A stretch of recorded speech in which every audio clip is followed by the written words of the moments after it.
Alright guys, let's go ahead and make some sleeves for my grandson. We're going to do two types. The first type is going to be polyester compression, and the second one is going to be nylon. So here you just see me using my DTF printer to print out the image that I created in Canva. And I will have a tutorial. I am going to do some different colors, but today we are working with purple and white. And it takes a few minutes to get these printed out on a DTF machine. It is by no means a fast machine. And coming soon, if anybody wants to know how to do DTF, I am going to have a little ebook if anybody's interested, and also some tutorial and classes. So once we get this finished printing out, we're going to move over to the film, to the powder, the DTF powder. You have to use DTF powder in order for this to stick to your garment.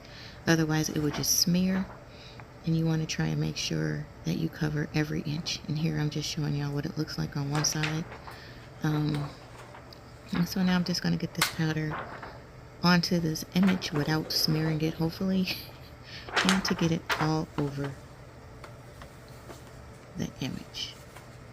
And take your time with this, y'all. I mean, people do it different ways. This is how I do it. Yeah, so I'm just looking now to see. I know I still need to get that corner right there. And one more time. And so it will still smear at this point. It is by no means ready to be put on a shirt. Because after you put the powder on, you have to cure it. So you kind of shake off the excess powder. It's very fine and it gets everywhere, by the way. So now I'm just showing you now that it's powder. You can't really see it, but it is there because it's fine powder. Now we're going to head over to the press. Alright, so now it is at the press. My press is set for 340, I believe, and for like 15 seconds.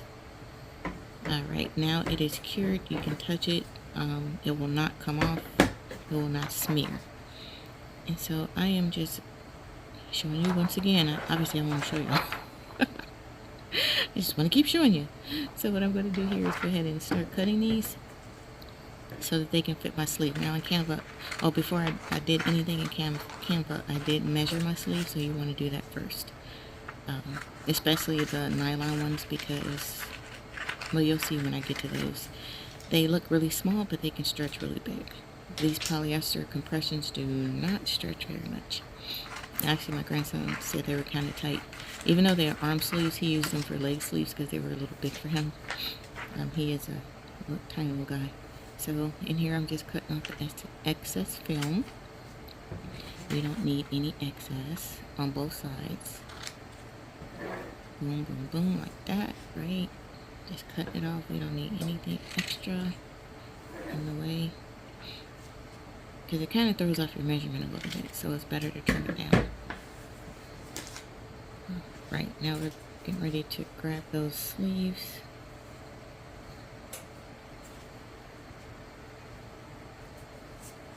Alright, so here's the first sleeve, and if you notice, the sleeve is big on one end. It gets thinner as it goes down. That's okay. What I should have did here, y'all, was put a jig in here, a sock jig, mainly because it would have pushed up the top of the sleeve, if that makes sense. Because I noticed once I pressed it that it got the line from the seam in the back, and so it didn't, the colors didn't pop like I wanted them to, so I was kind of disappointed with that. But you learn, right? Everybody's always a student, so am I. Do not proclaim to be an expert in anything. Alright, so here we are doing the other sleeve. They say something different on each side, so I wasn't sure what to do. I didn't even look up how to make sleeves or what these kids put on their sleeves. I just went with it. Try and keep it simple. My grandson is kind of like me. He's low-key, no drama. So there I am. That's heat tape, y'all, that I'm putting on there. Now we're going to move over to the press, and we're going to press this bad baby down for 15 seconds. Boop, boop, doop. Then we're going to head on over to the table, and keep in mind this will be hot. Alright, and here we are taking it off. It's looking good so far.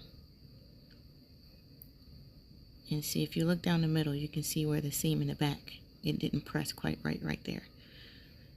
So lesson learned, use a sock jig in this so that it, see that seam? Yep, that's where I messed up at on that. They still look good. He liked them a lot. So yeah, next time I'll know. Live and learn, right? And see, they both say two different things. All right. And then y'all, here we are. We're going to start on the nylon ones. And that's that sock jig that I was telling you about right there. You're going to need that sock jig for the nylons. I have already done one, as you can see at the top of the screen. And I decided to go ahead and get on and show you guys how to do the other one. Yeah. Alright, so I'm just laying that out on the press, like so, with parchment, not parchment, I can't think, with the covering. I'm sorry, y'all. Yes, I'm putting the cover on it just to protect it, because it's nylon and I wasn't sure if it was going to burn. And the temperature is still at 325. So, and I'm just turning it because I noticed that my heat press is pressing at different temps. So I just turn the image around to make sure I get everything. And, you know, DTF is still kind of new. So, you know, people might say, oh, you're doing too much. Don't do it that long, whatever. But you got to do what works best for you. So you got to know your machine. And also, y'all, I'm going to tell you, I got my heat press and my DTF printer off of Amazon. Yes, I did. So that right there is a cap, or a lid to one of my candles. I make candles as well, y'all. And I'm just using it to suck up some of the heat off of the nylon. So yeah, if you just rub it up against it, it'll take off the heat. And there you have it. You remove it from the sock jig and you're all set.